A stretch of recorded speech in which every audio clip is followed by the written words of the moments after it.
दोस्तों नमस्कार। हम लोग बेसब्री से बिहार दरोगा परीक्षा के नोटिफिकेशन का इंतज़ार कर रहे थे, अब आ गया है। और कुल 1275 सीटों पे आवेदन मांगी गई है। आवेदन अप्लाई करने की तिथि थी 5 अक्टूबर 2023 है और 1 महीने तक आप आवेदन कर सकते हैं, 5 नवंबर 2023 तक। 30 दिनों मिला आप लोगों को आवेदन करने के लिए। आप जानते हैं कि बिहार दरोगा के लिए योग्यता जो है स्नातक है। क्या है? स्नातक। लेकिन दोस्तों आपको एक बात बता दें कि एक अगस्त 2023 तक जो लोग स्नातक हो गए, हमारे ग्रेजुएट हो गए, वही फॉर्म फिलअप कर सकते हैं। 1 अगस्त 2023 के बाद जो ग्रेजुएट हैं वो फॉर्म फिलअप नहीं कर सकते। आप जानते हैं कि बिहार के यूनिवर्सिटीज़ में, विश्वविद्यालय में सेशन लेट चल रहा है। बहुत लोगों का रिजल्ट 8 अगस्त के बाद आया है, लेकिन वो लोग इस नोटिफिकेशन के अनुसार एलिजिबल नहीं है। और यह भी बताया गया है कि 1 अगस्त 2023 तक न्यूनतम आयु 20 वर्ष होनी चाहिए। 20 वर्ष होनी चाहिए, याद रखिएगा। न्यूनतम आयु 20 वर्ष होनी चाहिए। और बिहार दरोगा की परीक्षा के सिलेबस में कोई परिवर्तन नहीं किया गया है। पीछे जो सिलेबस था वही सिलेबस रहेगा। परीक्षा आपको 3 चरणों में होगी। परीक्षा आपको 3 चरणों में होगी। पहला होगा पीटी, दूसरा मेंस और तीसरा फिजिकल टेस्ट होगा। पीटी में 100 सवाल पूछे जाएंगे जीएस के, सभी के 2 नंबर होंगे, मतलब 200 अंकों की परीक्षा होगी। 200 अंकों की परीक्षा होगी। 0.2 अंक निगेटिव माना जाएगा, मतलब 1/10 जो है निगेटिव मार्किंग होगा। 1/10 निगेटिव मार्किंग होगा, याद रखिएगा। जब छात्र पीटी पास कर जाएगा तब उसको मेंस देना होगा। मेंस में 2 पेपर होगा, जीएस और हिंदी कंपलसरी, याद रखिएगा। जीएस और हिंदी कंपलसरी।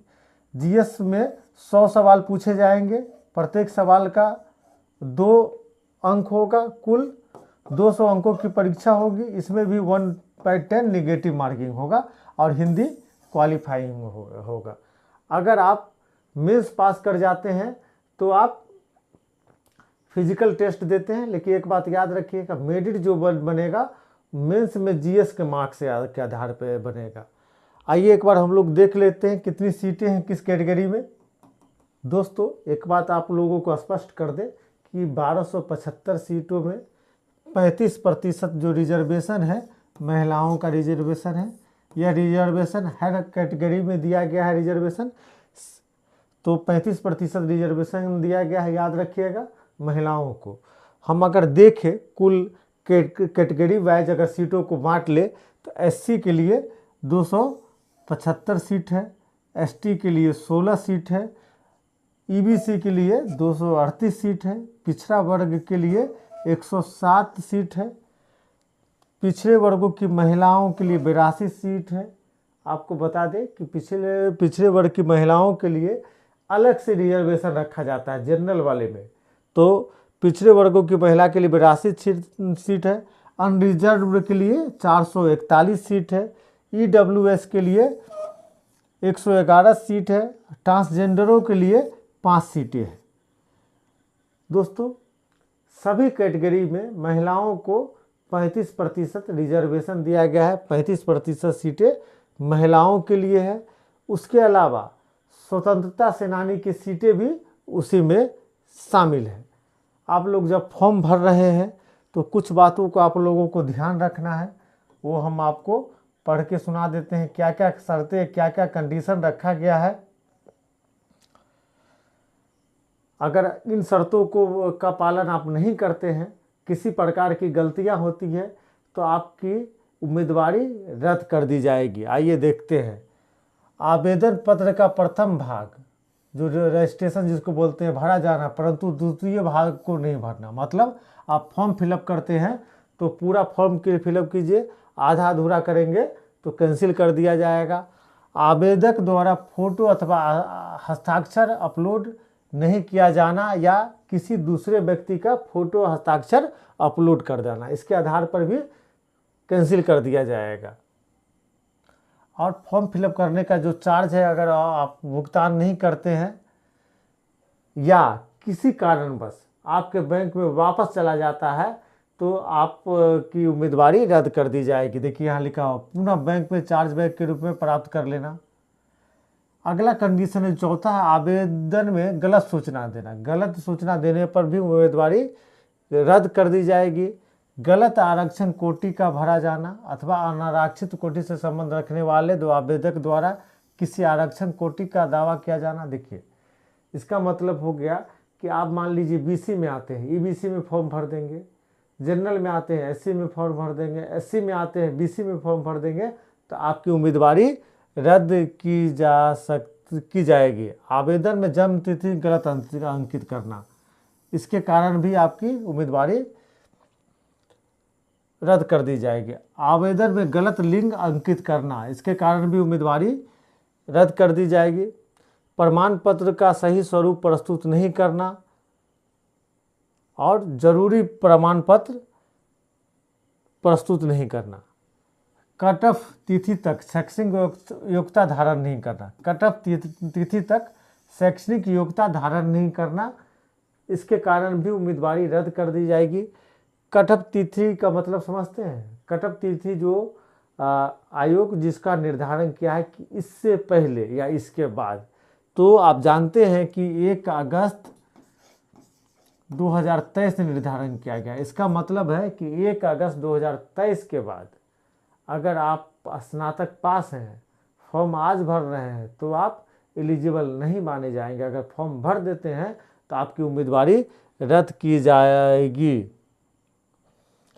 आवेदक का किसी आपराधिक कांड गतिविधियों में सम्मिलित पाया जाना।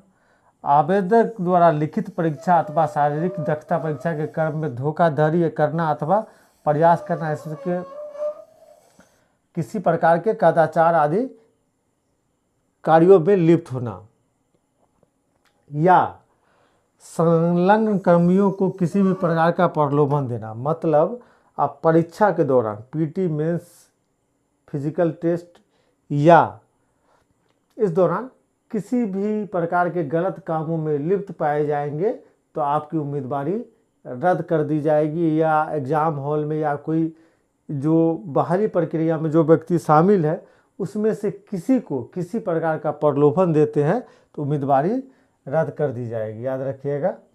अगला है कि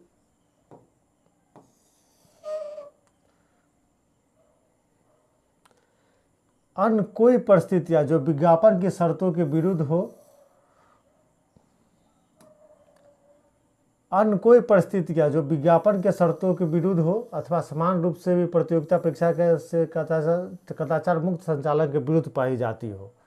अब जान लीजिएगा। अगला है आवेदन पत्र प्राप्ति की अंतिम तिथि तक वैध आवेदन वाले अभ्यर्थियों को लिखित परीक्षा में संबंधित प्रवेश पत्र ऑनलाइन निर्गत किया जाएगा। मतलब टाइम के बाद भी कोई चीज़ आपको अनुमति नहीं दी जाएगी। अंत में एक महत्वपूर्ण लाइन है, चयन प्रक्रिया पूर्ण होने में सामान्यतः 6 माह का समय लग सकता है। अतः अभ्यर्थियों को सुझाव दिया जाता है कि वे तदनुसार लिखित परीक्षा, शारीरिक दक्षता परीक्षा एवं अभिलेख समीक्षा आदि के लिए अपनी उपलब्धता सुनिश्चित करें। किसी भी प्रक्रिया के समय विस्तार का अनुरोध किसी भी परिस्थिति में नहीं होगा। दोस्तों एक बात बता दें कि 6 माह छात्रों को खाली रखना है। कहने का मतलब है कि कभी कभी क्या होता है कि हम लोग मेडिकल के लिए समय मांग लेते हैं या फिजिकल टेस्ट के लिए समय मांगते हैं, शारीरिक दक्षता परीक्षा के लिए समय मांगते हैं, तो इस सब पर विचार नहीं किया जाएगा। दोस्तों बिहार दरोगा का परीक्षा बिहार में होने वाले सबसे आसान परीक्षाओं में शामिल है, जबकि पद काफ़ी बड़ा है। अगर आप सही से तैयारी करते हैं तो आपको सफल होने से कोई नहीं रोक सकता है। याद रखिएगा। हमारी शुभकामनाएं आपके साथ। बहुत बहुत धन्यवाद।